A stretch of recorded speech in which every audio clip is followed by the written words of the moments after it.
Hello, Welcome, folks. everyone. My name is Melissa Giraud.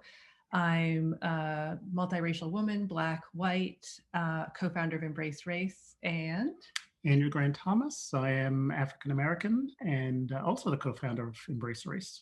we are life partners as well. Many of you know us already.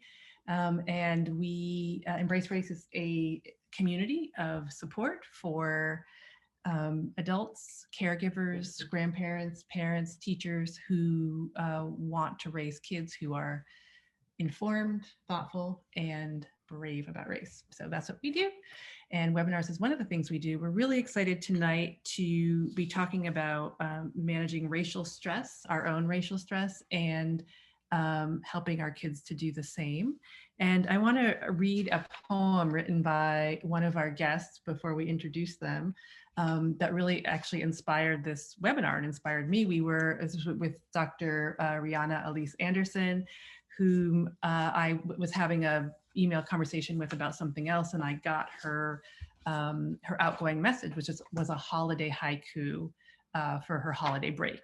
And this is what the holiday haiku said. It said, "COVID ravaged me, my people and Detroit too. I respond with rest. Racial uprisings reverberated worldwide. I respond with rest. Divided nation continues to harm people. I respond with rest. The world kept moving and we missed the lesson. I respond with rest. I respond with rest. I respond with rest. Resting till Monday, January 11th. You know, take care of yourselves. Happy holidays." So I got that after the Capitol insurrection, and felt it.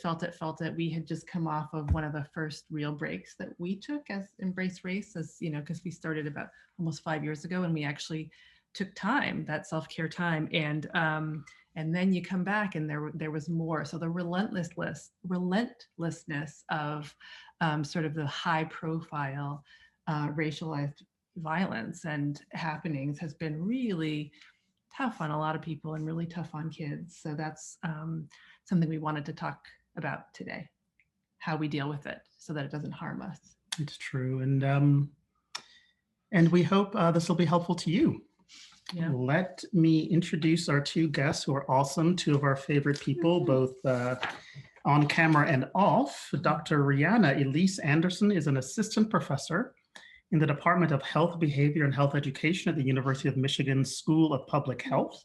She uses mixed methods in clinical interventions to study racial discrimination and socialization in Black families to reduce racial stress and trauma and improve psychological well-being and family functioning. And Rihanna promises to make us all feel good after. Oh, no, wait, no, that was just me. Sorry. She's a co-creator of the video series and podcast, Our Mental Health Minute. And then her colleague and friend and partner in that work, Dr. Sean C.T. Jones, an assistant professor in the counseling program of the psychology department at Virginia Commonwealth University. Dr. Jones seeks to improve the psychosocial well-being of Black youth and their families by exploring mechanisms undergirding culturally relevant protective and promotive factors. He's particularly interested in the interplay between racism-related stress and racial socialization processes. With Rihanna, he's a co-creator of the video series and podcast, Our Mental Health Minute. You know we love you guys. Great to have you back with us. Thank you so much for your help on this huge issue. And let me start with just some basic definitional questions, right? So for example, we talk about racial stress, you talk about racial stress. Obviously, we're in a time, above most times when a lot of people are feeling stress across racial lines. Obviously, white people are feeling stress. Lots of people are feeling stress. What's the difference between racial stress and stress? Especially in your work. Rihanna, let me start with you. Sean will ask you to chip in too, please. Fantastic. Well, thank you again, Melissa and Andrew, and hello, EmbraceRace family. It's such a pleasure to be back with you. I'm not sure if the participant numbers are going to keep going up, but it's a little bit of stress out here.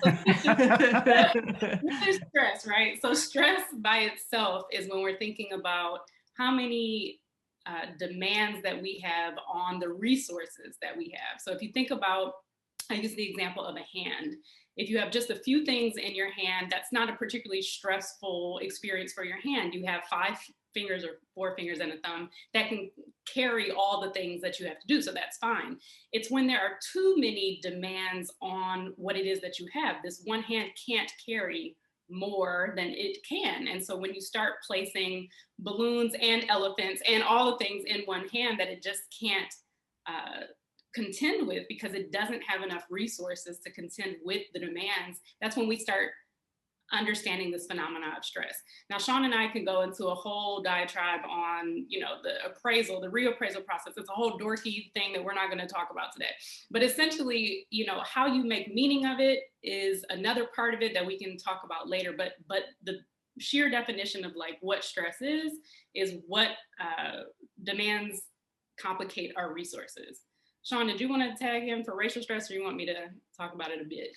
Sure, I'm happy to tag in, and I would just like to echo the gratitude, and just awesome to see so many folks this evening, and really looking forward to the conversation. So as you just heard Dr. Anderson talk about, and the great analogy, right, with the hand and too much to hold or too much to carry. We're really excited tonight to be talking about managing racial stress, our own racial stress, and helping our kids to do the same.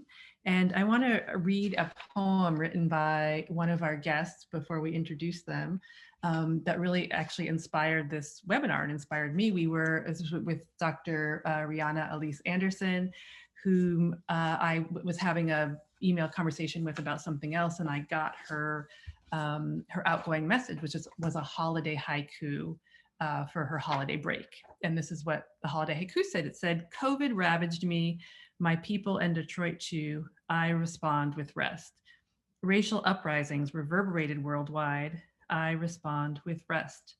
Divided nation continues to harm people. I respond with rest. The world kept moving and we missed the lesson. I respond with rest. I respond with rest. I respond with rest. Resting till Monday, January 11th.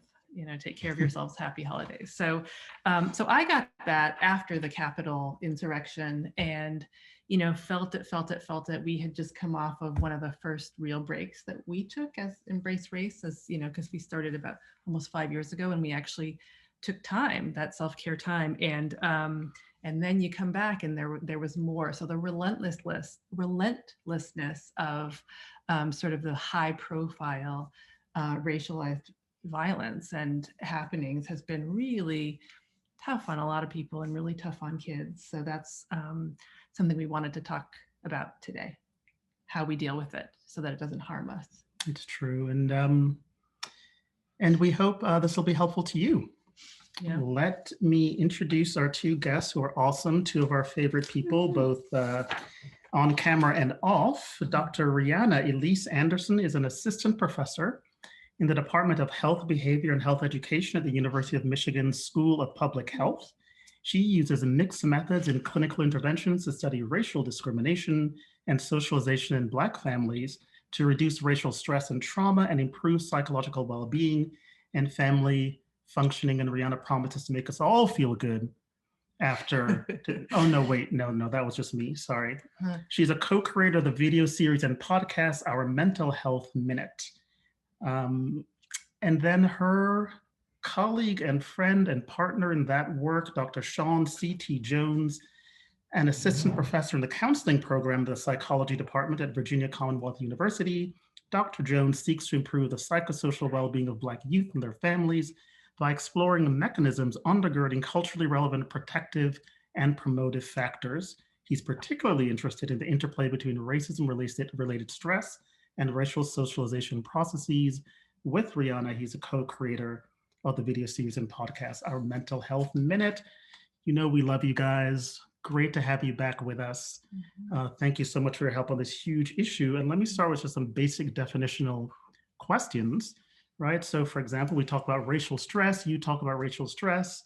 Obviously, we're in a time, you know, above most times when a lot of people are feeling stress across racial lines. Obviously, white people are feeling stress. Lots of people are feeling stress. What's the difference between racial stress and stress? Especially in your work. Rihanna, let me start with you. Sean will ask you to chip in too, please. Fantastic. Well, thank you again, Melissa and Andrew, and hello, EmbraceRace family. It's such a pleasure to be back with you. I'm not sure if the participant numbers are going to keep going up, but it's a little bit of stress out here. So there's stress, right? So stress by itself is when we're thinking about how many demands that we have on the resources that we have. So if you think about, I use the example of a hand. If you have just a few things in your hand, that's not a particularly stressful experience for your hand. You have 5 fingers or 4 fingers and a thumb that can carry all the things that you have to do. So that's fine. It's when there are too many demands on what it is that you have. This one hand can't carry more than it can. And so when you start placing balloons and elephants and all the things in one hand that it just can't contend with because it doesn't have enough resources to contend with the demands, that's when we start understanding this phenomena of stress. Now, Sean and I can go into a whole diatribe on, the appraisal, the reappraisal process. It's a whole dorky thing that we're not going to talk about today. But essentially, how you make meaning of it is another part of it that we can talk about later. But the sheer definition of like what stress is what demands complicate our resources. Sean, did you want to tag in for racial stress, or you want me to talk about it a bit? Sure, I'm happy to tag in, and I would just like to echo the gratitude, and just awesome to see so many folks this evening, and really looking forward to the conversation. So as you just heard Dr. Anderson talk about, and the great analogy, right, with the hand and too much to hold or too much to carry, when we think about racial stress or racism related stress, right? Think about that same concept of kind of exceeding what we can hold, right? And now think about what is the reason why we are feeling like that hand is overwhelmed, right? It is due to the long-standing arm, the long-standing reaches of racism, right? And so, when we're talking about racial stress, we're talking about, right, everyone, again, as Andrew said, experiences stress. And we'll even talk about how everyone may experience stress watching or viewing things that are racist or that are racially stressful for folks. And we'll clarify a little bit about some of those distinctions. The last thing I'll just add about how we define racism-related stress is that we're really also thinking about this ability to potentially threaten well-being. Right. So it's exceeding our available resources, and it's really a threat to our ability to be our best whole selves. So then, yeah, Melissa, sorry. Oh, I was just going to say then who, if you could elaborate a bit on who experiences racial stress. Yeah. So I was going to tag back in with that, with what Sean just said. I think the ability to think about the historical aspect of it is really quite critical. So the idea that everyone experiences challenges with their life or with what's going on around us is unquestionable, that there is absolutely a way in which we all think about what's being thrown at us or what we have to carry. But that analogy of the arm, when we're thinking about what are the ways in which the muscle has been built up over time to carry that thing that people will actually say it doesn't matter. So like you can just like continue to get hit a number of times on your arm. Someone is physically holding your arm or your hand down and you're still expected to hold that up. Like these are the analogies and the metaphors that we can roll with, because the idea of racial stress means that there are people for whom that's the expectation is that stress is not supposed to be challenging for them. People believe it's over and done with. Hasn't slavery ended? Shouldn't you be over it by now? There's all of this belief that the hand can hold all the things, but we've never built up the muscle. We never trained the entire system to deal with what it is that's going on in the hand and in the arm. So can everyone experience a form of stress? Absolutely. Are there groups for whom that racial stress is going to be exacerbated because of this threat? As Dr. Jones just said, because of this expectation that you should be able to hold everything up. That's where we start to see differences with who experiences racial stress more than others. So we tend to talk more about Black populations with respect to this, but we know that there are many populations within the United States who have had a historical and contemporary impact of that stress on their bodies and minds.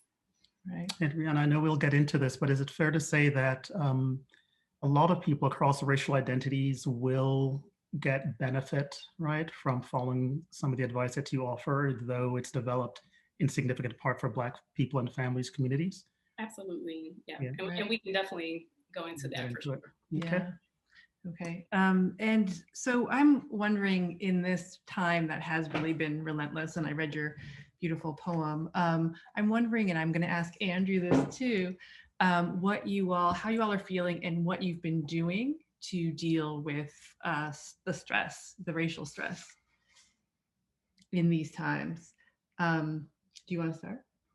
Sure. Well, no, honestly, not enough. Not enough. So as Melissa said, we Okay, we can end the webinar now. Someone had an agenda. Yeah. No, we, as Melissa said at the beginning, we took some time off. Like we actually, for probably 10 days, certainly a full week, we actually said we're not going to do work. We're going to spend some time with our kids. We're going to check in with them. We're going to make a lot of phone calls. We're going to be in touch with family, especially given that you can't, obviously, or it's more difficult. We chose not to be in person with them. Tried to pick up my exercise a little bit with mixed success. So yeah, some things and feeling like more was needed, to be honest. How about you all? Sean? So I can begin this one.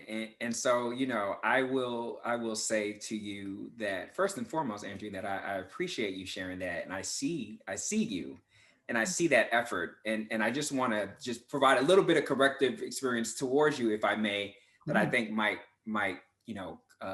go broader. So when we say things about, I did a little, but not enough, right? I just want to just kind of gently also say, in this time, that having grace as we navigate, right, as we're still trying to craft and hone our strategies to cope with things that are, again, true threats to our existence. I often say, the fact that I am kind of here and present some days is doing it, like, right? And so I definitely don't say that, full stop, don't do any healthy coping strategies that we'll be talking about over the course of today. And I also want to say, I see your efforts, right? I see all of us who are trying a little bit, who hit the snooze button for 10 more minutes to give their body some needed rest, right? Who nourish themselves with a nice meal, we were talking about treating yourselves to a nice dinner, those small things, right? Again, when we're talking about a nefarious stressor that goes for our minds and our bodies, anything we can do to y'all know how I get, like to stiff arm, right? To say, no, I'm not going to allow that. I'm going to pour a little bit more into my rest and to my body via exercise, into my physical person via, nutritious meals. It's not doing just a little bit, right? That's a whole lot, right? Like taking a nap is resistance, right? So I just wanted to say that. Now, having said my little spiel, how am I feeling?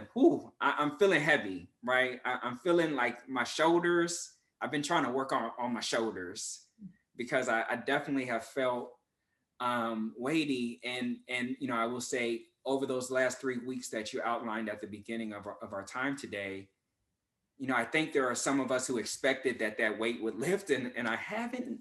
I have to just say, as for me in my house, I don't know that I felt it necessarily lift in the ways that I think some folks have expected it to. Certainly, maybe for a moment, but not fully. And so what do? I still continue to unplug as I need to. I cannot continue to give all of my attention and concentration to the constant 24-hour news cycle. I practice small acts of gratitude, small acts of grace, and small acts of self-care. and recognize that piling those up one-on-one will make for an overall greater difference is my belief. That's beautiful. You want me just to leave now because I think Dr. Jones just like killed it? No? Okay. Drop the mic. No, I think he did. So let me just add to what Dr. Jones said at the beginning of his statement, because he and I have been doing our work for a decade, and we've, over the past 10 months now, so let's say that out loud, over the past 10 months during a global pandemic and then a historical pandemic, that we've been talking about this. And we talked during the summer, early summer in June, and came to this realization together that what the body is supposed to even do with stress. So we defined stress, but we didn't really talk about the physiological symptoms that come along with stress. Your body exerts energy to contend with that stress for the moment because it expects you to do something about it in that moment. It's supposed to be temporal, right? So time limited, time oriented. We're supposed to figure out a quick solution so that we don't have whatever is weighing on our body, taking us through the day or even week, right? We're in month 10. And for some of us, the pandemic is a form of racial stress. As we read the haiku earlier, for me, from day one, when we understood what was happening with the sirens in Detroit, and I was listening to my neighbors getting picked up in ambulances, I knew what that meant. I saw the headlines on TV. There were people in my community being taken from me. That was a form of racial stress from the beginning, before the headlines said there were racial disparities, right? Before George Floyd was asphyxiated, before these things came into the news, we knew that it was racial stress. So now we're talking 10 months of constant, chronic stress. That is different from what stress is supposed to be for us. Stress is supposed to be a reminder or an urge, an unction to do something. 10 months of chronicity with respect to stress is not how our bodies are supposed to react with it. So I just want to double down on what Dr. Jones said. You being here today, being present, watching this, even if you have 12 things going on in the background, you being present and acknowledging that stress is impacting you, it's enough. It's enough. And it's a beautiful thing for you to be here, to be alive. I will not break down today in this call, I promise, even though we have before, Dr. Jones. But like, you are alive, you are here. That is enough. I too, like Andrew, felt like I wasn't doing enough for myself. I experienced COVID. I experienced, people dying around me. I experienced a number of things. I experienced being overwhelmed this summer with requests. I had over 100 media requests to do so. I mean, my body was just ravaged. It was horrible for me. And then I did grants, and then I did all the stuff that I was supposed to do in the workplace because work didn't stop, right? People didn't say you should stop. So we just kept going. So I had to do something really radical. I'm actually in Los Angeles. Shout out to everybody in California. I saw you all shouting yourselves out. Whoop, whoop to Cali and LA. I actually relocated to LA because I knew that I needed sunlight.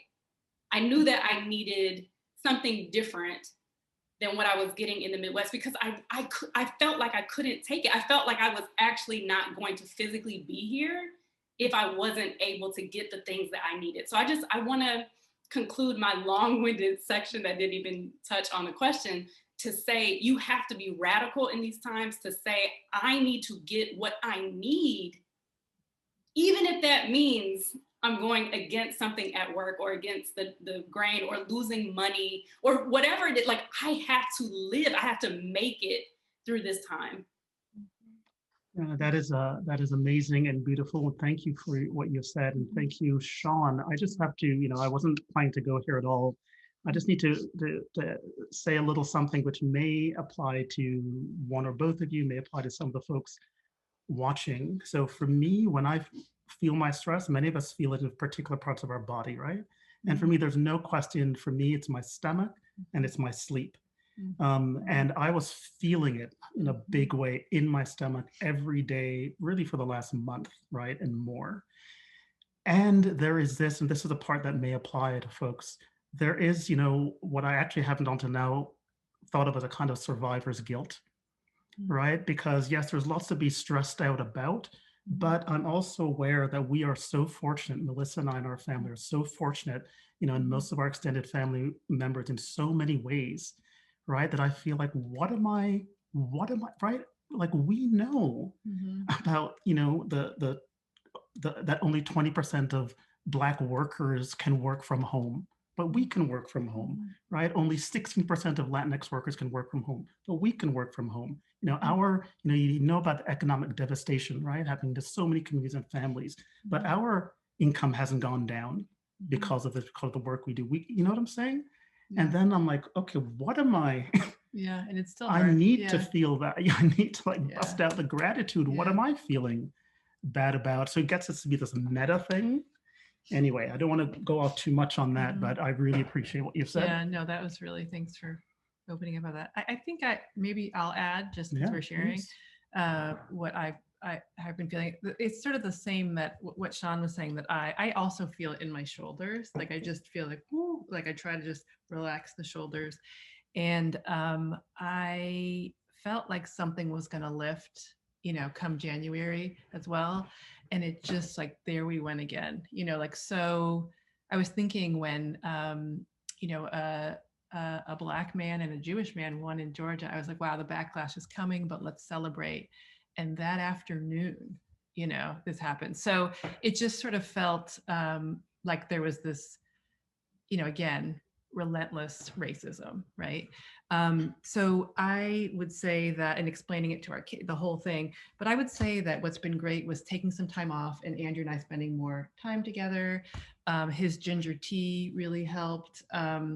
His teaching us to play hearts. We played a lot of hearts.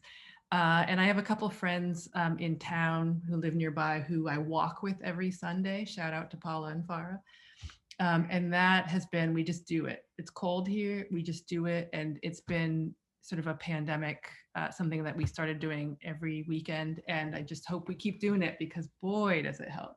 Boy, does it help. So, yeah. So this is a nice segue into, something near and dear to our hearts as an EmbraceRace community, which is give us some insight into how our own stress, right, mediates, complicates our relationship with the kids in our lives. And so then, to be clear, we're not only talking about parents, right, although that's obviously a huge audience for us, but educators, aunts and uncles and grandparents and the whole deal. What do we need to know? I mean, we intuitively we get it, but what are some of the pathways? What are some of the mechanisms we need to understand? We do some bad parenting under stress. We realize that, right? Yeah. I hope Dr. Jones would allow me to oop on this one, because you said pathways, Andrew. I wonder if you've read any of my papers, but I have. We have a paper. I have.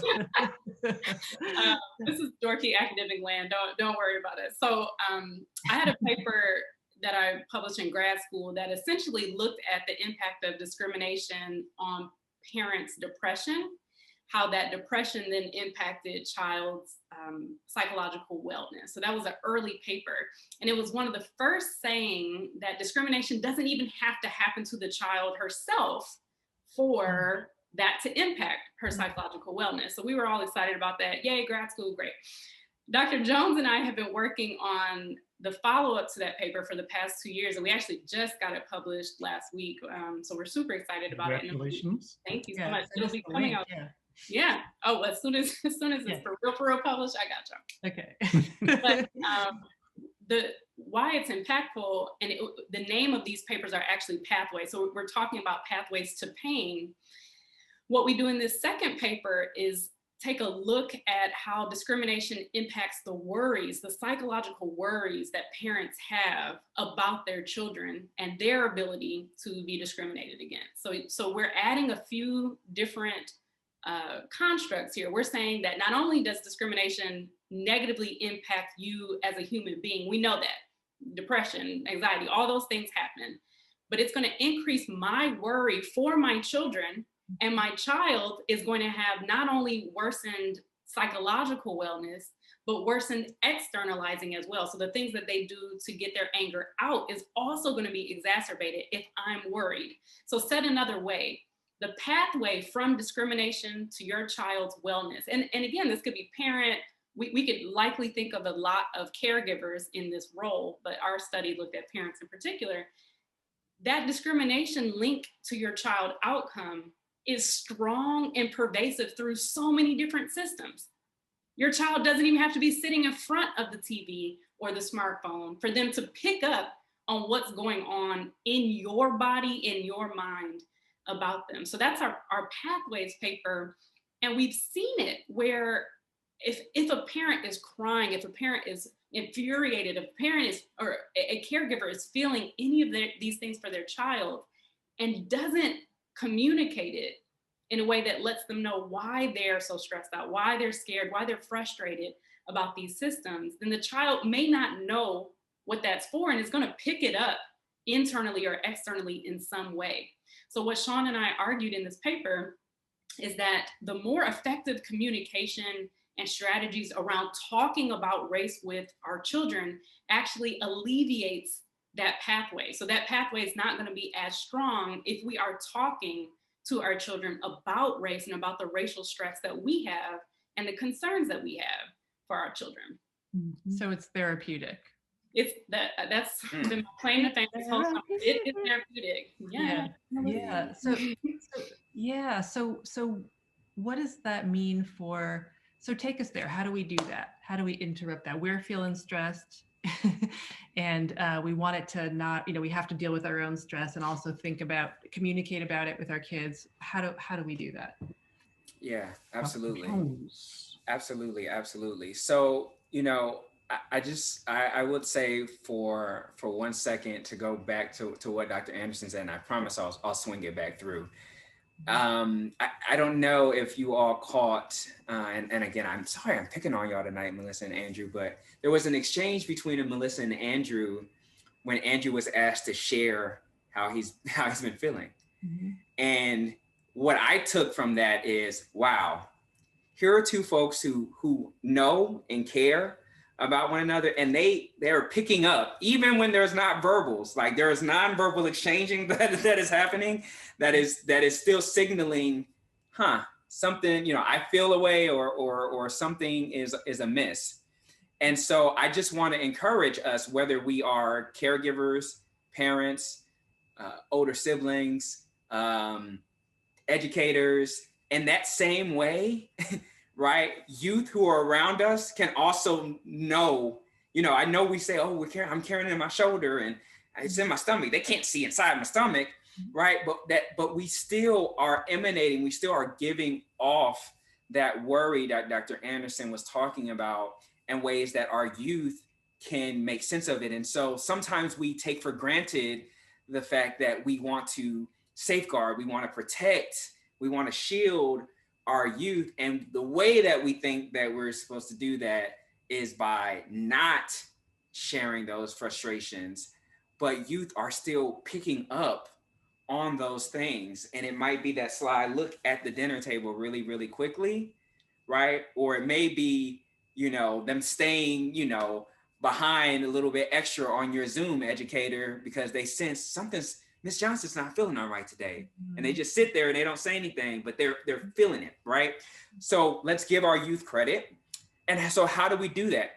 Well, we have, right, as Dr. Anderson has started to allude, we have to have honest and courageous and vulnerable conversations with youth, right? That is also at the same time, that is as developmentally appropriate as it is courageous and bold, right? And so we don't, I know there's a lot of concern. I'm seeing it in the chat right now. Oh my goodness, I worry constantly about my sons or about my children. And I don't want to explain to them. I don't want to have the talk in this level, right? Well, thankfully, right, we are working on ways of cultivating that language that is developmentally appropriate, that you can sit down from 6 to 16 and talk about, this is what it meant for me to see a Confederate flag in a Capitol. I'm sorry, I probably should have said something before I said that. I understand even saying that could be triggering, so I apologize. And I noticed that because I feel it myself, right? But, right, how can we communicate that to a 6-year-old versus a 16-year-old about what that imagery did for me and why maybe I turned the TV off or why maybe I got short with you in that moment, right? So sharing that honestly. But you said something else, Melissa, and then I'll close here with my commentary, which is something that is near and dear to the research that I do. We also have to take time among caregiving systems to process, right? Giving ourselves time to reflect and converse with one another. So if you have loved ones, if you have colleagues that you're like, yeah, I know I got to do this work. I know I got to do this socialization work. But we also have to steward our own understanding and stress and be able, for example, for Melissa and Andrew or anyone else, right, to turn to one another and share, this is how I'm feeling. I just need to, I need to process this. I need to get this out. And then once I, again, as Dr. Anderson always reminds us, right, we use that extended metaphor, which we may forget over these last 10 months, but we secure our own mask in terms of really navigating how we are truly feeling about these situations, that can equip us and embolden us to feel able to have those courageous conversations with our children. And may I just jump in real quick? Because I know people really like concrete steps. And so I just want to, I think Dr. Jones said it beautifully. So I just want to try to condense it the best way that we can. First is your own check-in. So you are a human first. You're not a parent first. You are a human being first. So you have to check in with yourself first. So that's step one. Step two is to engage in some sort of practice, whether that's the mirror with a partner, a therapist, whomever it might be, practice, because there's no way that you can engage in anything well without taking the time to do it. So go ahead and get your practice on. The third is to do it. So a lot of people, especially this summer, said, I want to get all the books first, right? Like I want to learn all the things. I want to go to all the webinars. I want to do all the things before I say anything to my child. But doing it is really the third step. So how do you go about doing that? You get age appropriate media, like Dr. Jones was saying. You engage with text, with books, with Sesame Street, et cetera, to have your child actually sit with those materials and say, and then ask the question, how does that make you feel? So you don't have to even say anything first. You get from your child what it is that they're feeling, so you can use that as a springboard. So check in with yourself first, practice, and then just do it. I want to pick up on that last point, doctors, and especially around the children, right? And so as caregivers to children, you know, a lot of parents say, I don't know how she's feeling, right? I don't know what she's picking up. And, you know, certainly, you know, heard you loud and clear, Sean, about, right, nonverbal communication, how powerful, how pervasive, how, in fact, yeah, it can be at odds, right? We can tell our children one thing verbally, but they may pick up on something very different non-verbally. But to all those parents and teachers and others who are thinking, you know what, I don't know how my child is doing. You know, she, he, they don't say a whole lot. It's hard to read. I'm just not sure. You know, Rihanna, you started talking about some of this now, but can you say a bit more about, yeah, what would we look for? And yeah, say a bit more maybe about the kind of conversations we may have that allow us to effectively diagnose what our kids are feeling and thinking. I think Dr. Jones was giving me the nonverbal there to get going. So my thing has been data. I've been talking a lot about data. And if you've heard me say this before, my apologies, but data is really important. So if you notice something different in your child, being okay enough to say, listen, I noticed that you came to the dinner table a little differently today. You've been a bit more reclusive. I've seen you on your phone a little bit more. And especially these days, again, the past 10 months, have been so different for all of us that we've all probably engaged in different activities. So as you've noticed, as we've even said from the top of January to today, things can be different in your child. So just remarking on that and saying, you know, for the past several months, you were this way, and now it's a bit different. You know, what's up with that? We both have worked or currently work with kids. And we know it's not the easiest thing on earth, right? To get children to talk about things all the time. So if we are thinking about ways that we can engage with our children, I'm a huge proponent of media. So finding a piece of media, I use Blackish a lot in the work that I do, finding a piece of media, finding a book that you can just start talking about. So it doesn't have to be their own emotions or feelings. You can talk about something else and then start making connections like, wow, I wonder if you felt that way, and then saying how it is that you feel. So again, not putting the burden on your child, but saying, you know, because when I watched this, I felt X, Y, and Z. Does that resonate with you? Just giving them entree there to have any sort of touch point can be helpful. So I'll stop there, but that's what I would say is data, and then utilizing various pieces of media or other things that you all can talk about to then reflect how it is that they are feeling, and they can resonate with that or reject that. Right. So Yeah. I just want to make sure, Dr. Jones, did you want to get in?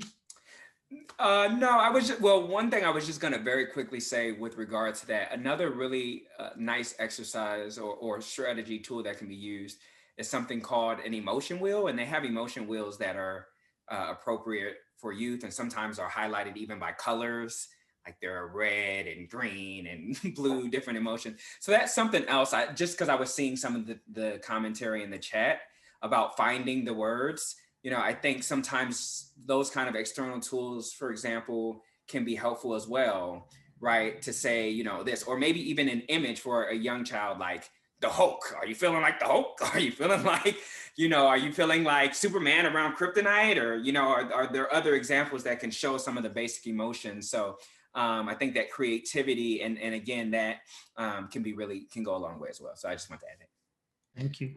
So I think, you know, we have a lot of questions, but people have sent in questions and are typing in questions now. It's a very active chat, as you saw. So we're going to take some of those. So here's one about racial stress makes sense. How do I teach my son that he is still capable, strong, and resilient in the face of this? So I assume from a targeted group. And you know, you want to talk about racial stress, but how do you, the sort of cultural empowerment piece, how do you talk about how you're not just, you know, being Black or being brown or you know, is not only about being stressed, right? Does anyone want to take that? Yeah, we worked with each other for a long time, so we're like, that sounds like you right there. So okay, I'll let you guys pick. Yeah. You know, I always share this story whenever I'm with you all of how we met. So I'm the director and developer of the Embrace program, Engaging, Managing, and Bonding Through Race. So I went to a job interview and I came back and my research assistants are like, Dr. Anderson? I'm like, yes. They're like, we have to tell you something. I'm like, what's going on? Like, did we harm someone? Like, you know, I'm really freaked out. And they're like, there's something called EmbraceRace. I was like, okay. So they show me the website for EmbraceRace.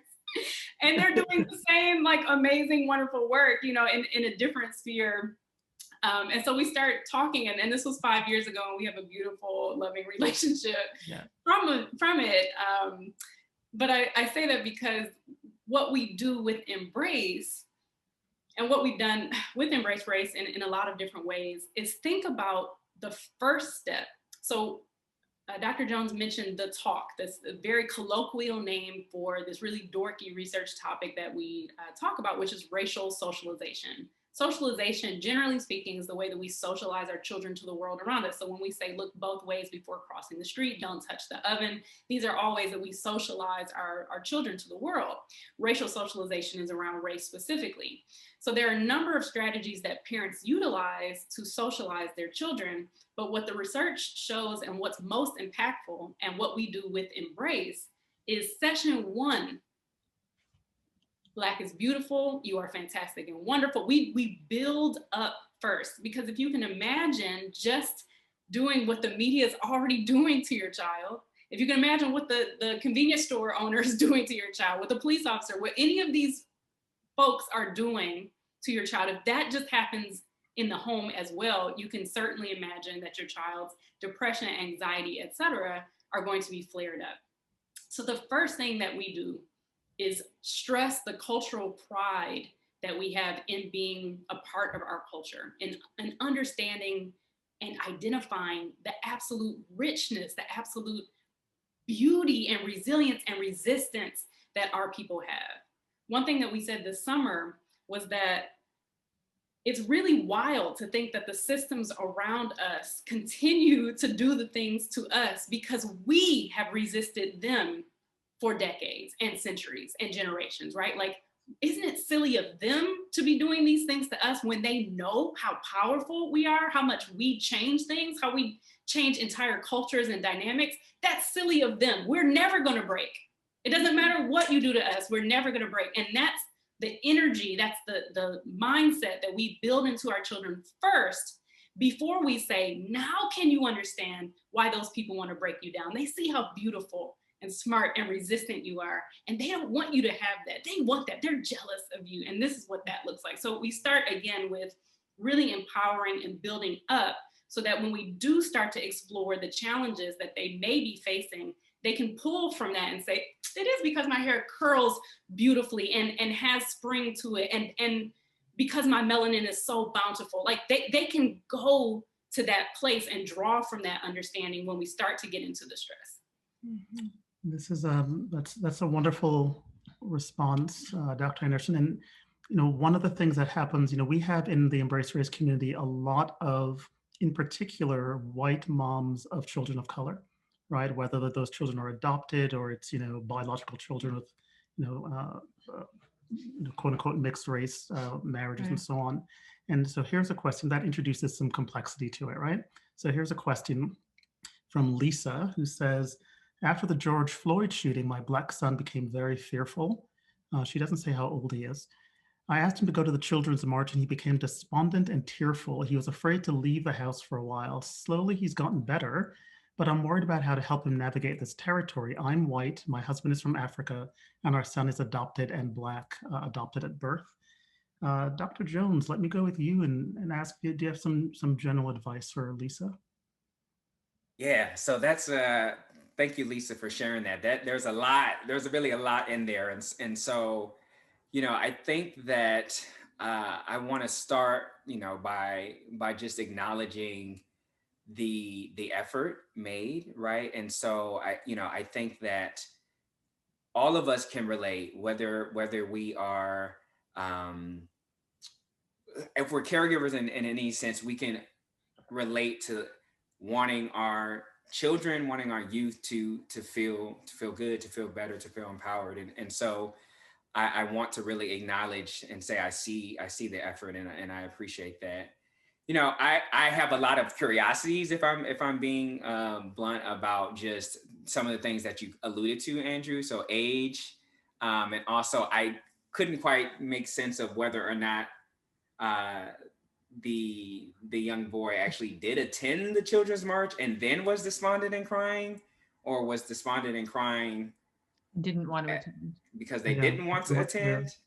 Was unclear there. And so I'll do my best to kind of speak to both, right? Mm-hmm. So I think one of the pieces, right, is recognizing, right, what we are our desires, right? Our desires for our children. Okay. I'm going to do a very quick, you saw, he's 11 and he did not attend the march. He would not attend the march, right? Thank you, Lisa. So thank you so much for being courageous there and sharing that, Lisa. Appreciate that.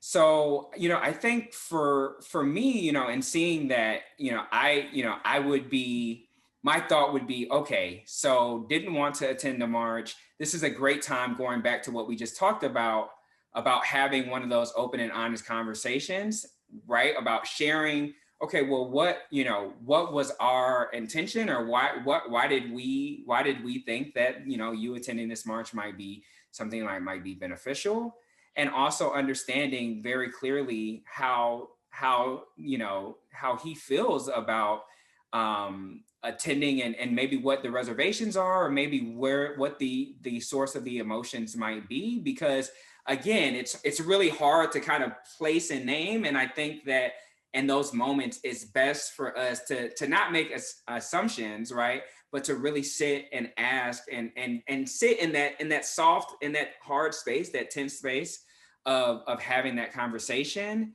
from love, and saying, I really, I wanted to do this. I thought this would be a good idea, a good idea, or a good way to kind of, demonstrate or do some of this socialization. And I also want to appreciate that if you're not ready, that, that's fine, that's okay. And what would make you feel good in this moment, right?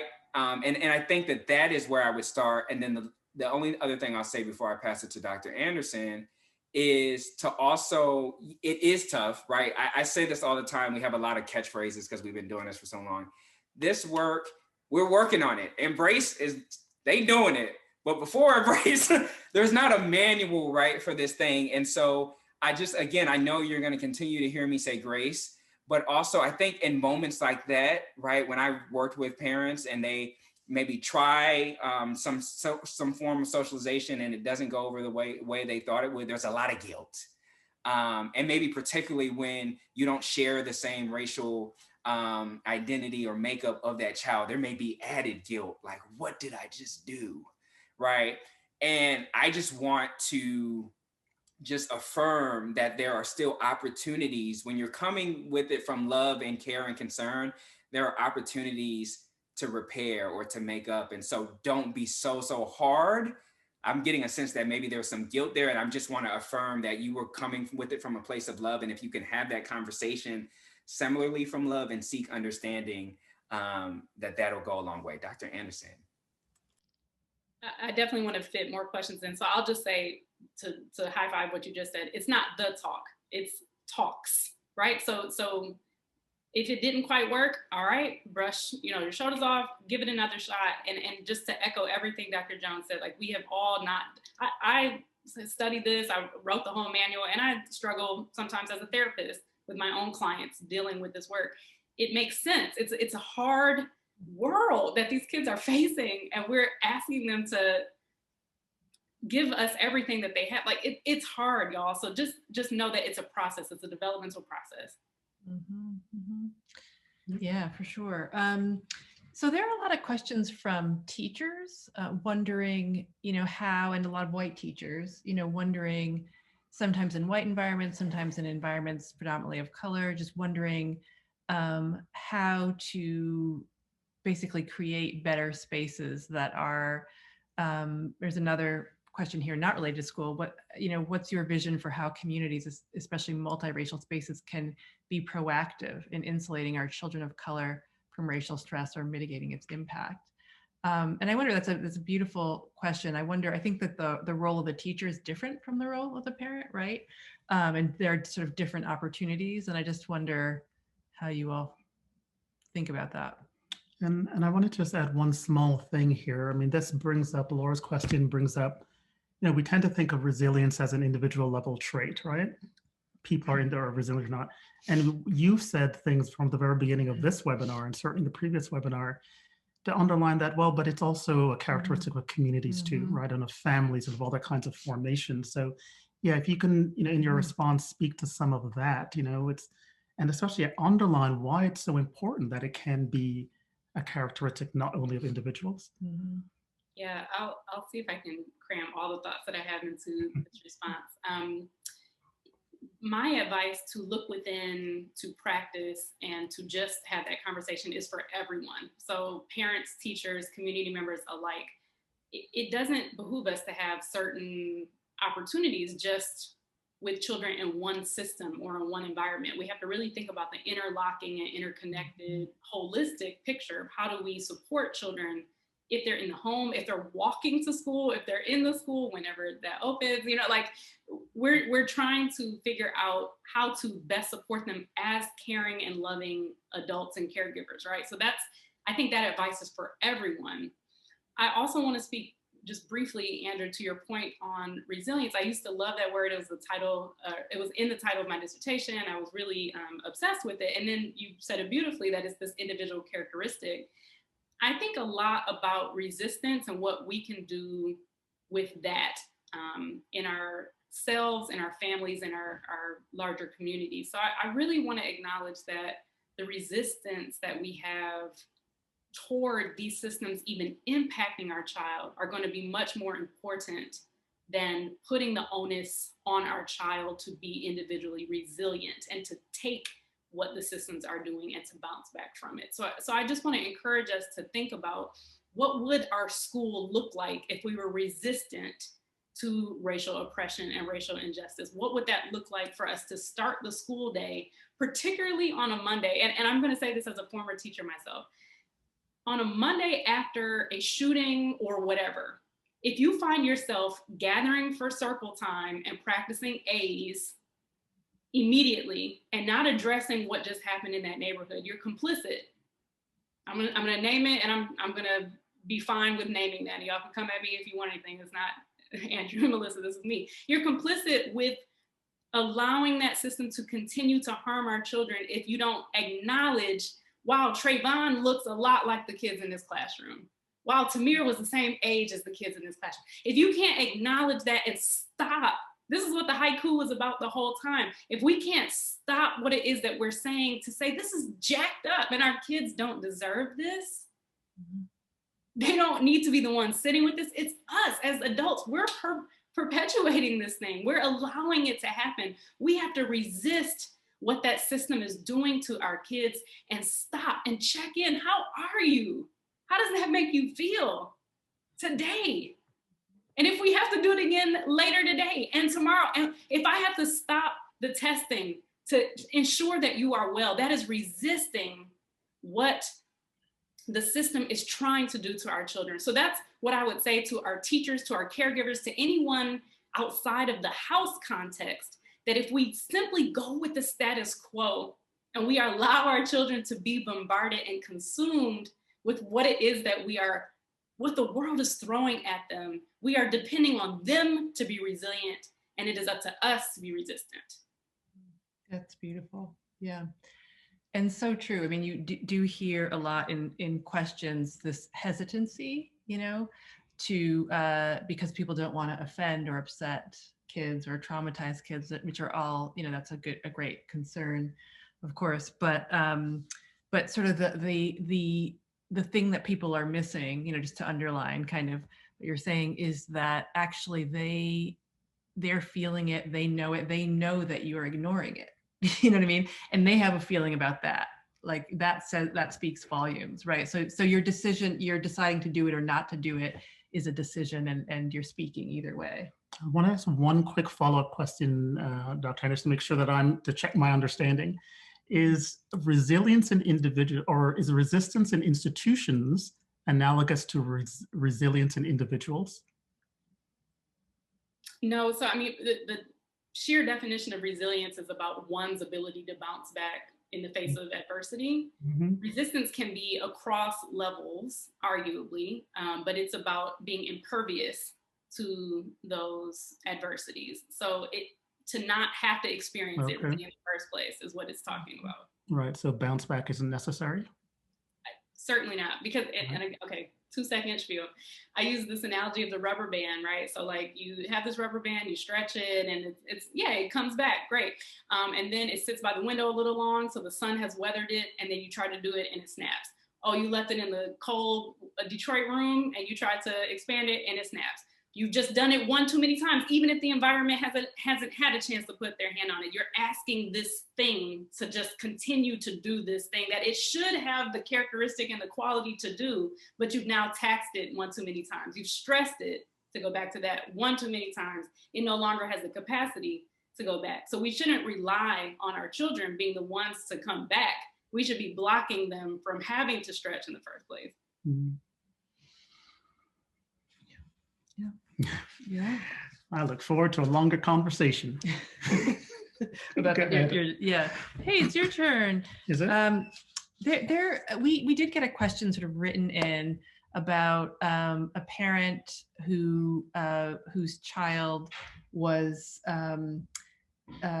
seeing everything. I believe a Latino kid, Latino family, was seeing everything. They had a lot of discussions of race and was in a phase where, about 10 years old, where he was seeing everything in terms of race, and everything was about race, and and she had a hard time doing the, helping him think outside of race, and also think less black and white about it, that not all, white people are like Donald Trump, not all, X people are like this. I wonder if you guys have any advice for her, if a kid is really stuck in a very negative black and white place about race.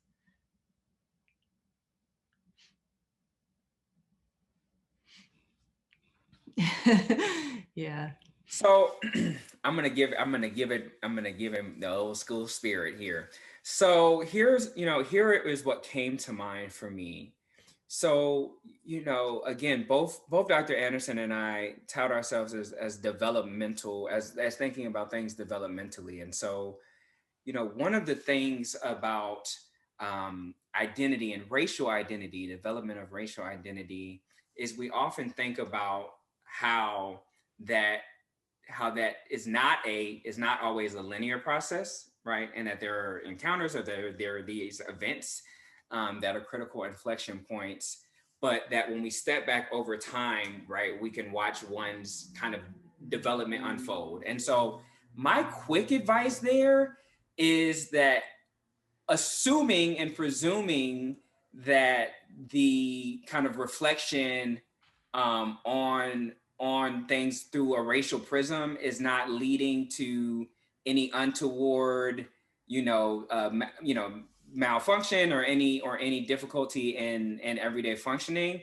I think that there's space. It might maybe feel awkward, but to kind of sit with that a bit, because if you look at, again, nerdy models of things like critical consciousness awareness or things of that nature, it could be that he is having a bit of just making sense of that, particularly at 10, like just making sense of, and we've been there, like, so is every cop like the one who was on George Floyd? Is like, oh, those lights, like, who are they stopping now? And some of it has to do with, again, developmentally, kind of our social cognitive abilities to process things. And so I think that is, again, where that socialization and that support as caregivers, and I'm sure, by the way, you're doing a fantastic job, caregiver, but continue to do that, right? And continue to hold space as they're making sense of the racialized world around them. Because it sounds like there's some critical consciousness, awareness, and development that's going on. And again, we wouldn't want to kind of swelter that at all. We would want to obviously support that in a way that is also, balanced. So I think that's another thing that we often advocate in this racial socialization or the talks, is also having that balance. And so that's where the pride, that's where not having this just overall blanket wariness comes into play, and we can provide and mold through examples and explanation, and again, courageous conversations. But I would support some of that exploration. That's a great answer. I tell you, we are almost at time. We so love you guys and love having you on, not only for the substantive wisdom and advice, but just the comfort. I mean, you're just good people to spend time with. Yeah. We want to take a quick moment. Yeah, and I want to say we're appreciative of being back with the community as well, and all the comments. Absolutely. And all your Absolutely. Looking forward to having you guys on, and to having hopefully all of you who are participating in this join us again for some other conversations. We wanted to let you know about an upcoming webinar. We're going to come back and say big love to Sean and Rihanna again, but drawing across the color line. Yeah, this is going to be on February 23rd, and it sort of comes out of our own questions and experiences and talking to various illustrators. This is Grace Lynn, Ogi Mora, and Yuyi Morales, who are big time illustrator authors of children's books. And we're talking to them. They drew each other for us and had a conversation. And we're talking to them about helping kids to see and hold space across the color line. And we're really excited about it. So it's funny, right? We are talking more and more about diversity in children's books. We don't talk very much about children's drawings, about what young children themselves produce and what might be at stake in whether or not they do draw across the color lines, including kids of color, if they're themselves kids of color, et cetera. So that'll be February 23rd. You'll hear more about that.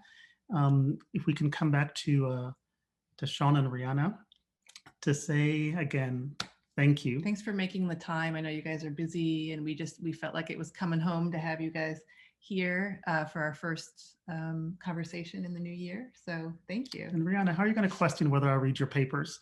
So I know that you have more papers coming out, clearly, that we need to be reading. Hope you'll hook us up with that. Yeah. Again, love you guys. Lots of respect. Thank you so much. Yeah, thank you for sharing so much. And bye, everyone. Till next time.